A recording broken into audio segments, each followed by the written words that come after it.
Hello viewers, welcome to Physics with Sanmitra. I am Sanmitra Bhomik and today we are going to discuss about the optical path concept. Just see, there was a ray which was moving in air, and what I am doing is that I am providing a glass slab in the path of the ray. Now we know that the speed of light is dependent on medium. The speed of light is dependent on the medium. Let's say the refractive index is mu and the width is w. Now what we can say is that the speed has been reduced by w.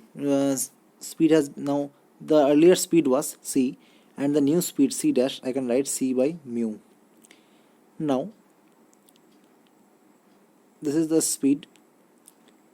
In the same time, let me show you one thing. At time, say the time interval is del t. For del t time, the distance traveled by the actual wave was c into del t initially, but after the medium, in the medium I can say the distance traveled is c by mu into del t. Now we can write here c by mu into del t, that is w.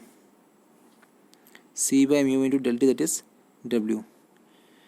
Now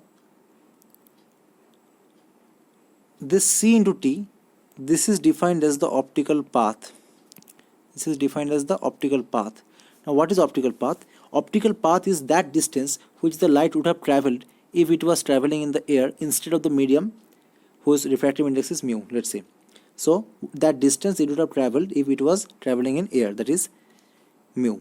So c delta t is the optical path. So I can write optical path, let's say c delta t, this optical path will be mu into w. So I can write here optical path is equal to mu into w. This is my formula. Now let me show you a case here. Now let us see a case where a ray of light is traveling in vacuum.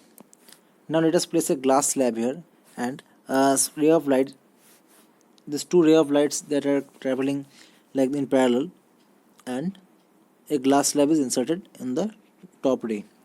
Now what will happen? This is mu, this in refractive index is mu, and let's say this thickness is t.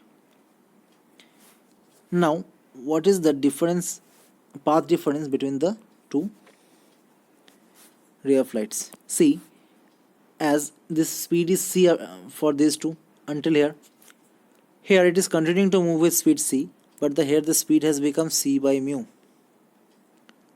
So this is slowing down, but it is going faster. So by the time it is coming here, this will be moving somewhere here. So this path difference, that we are interested to find. This I can say that it has, if it was, see, if this ray was in vacuum, it would have covered greater distance. And I could say there is mu t, it would have covered this optical length, minus this is covering only t, mu t minus t, that is mu minus 1 into t. This is a very short but this is very compact derivation of this method. See, in the same time this would have covered greater distance, this light. So if we find the equivalent distance for this will be mu into t. That is the concept of optical path.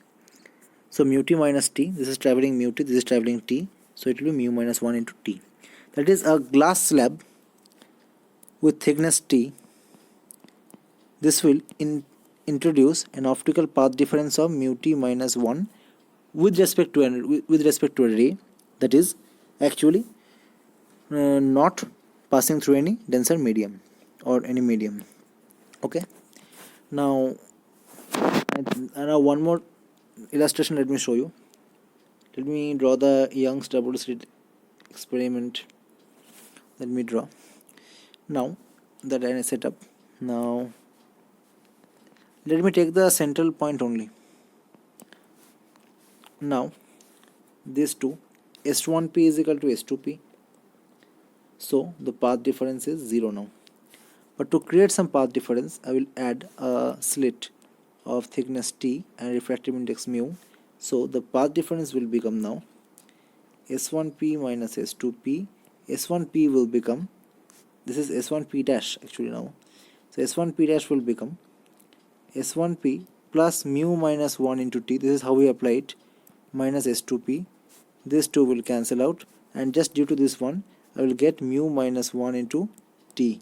This is the required path difference we are getting. So that's all for this video. If you like our content, then please subscribe to our channel and click on the bell icon. Thank you.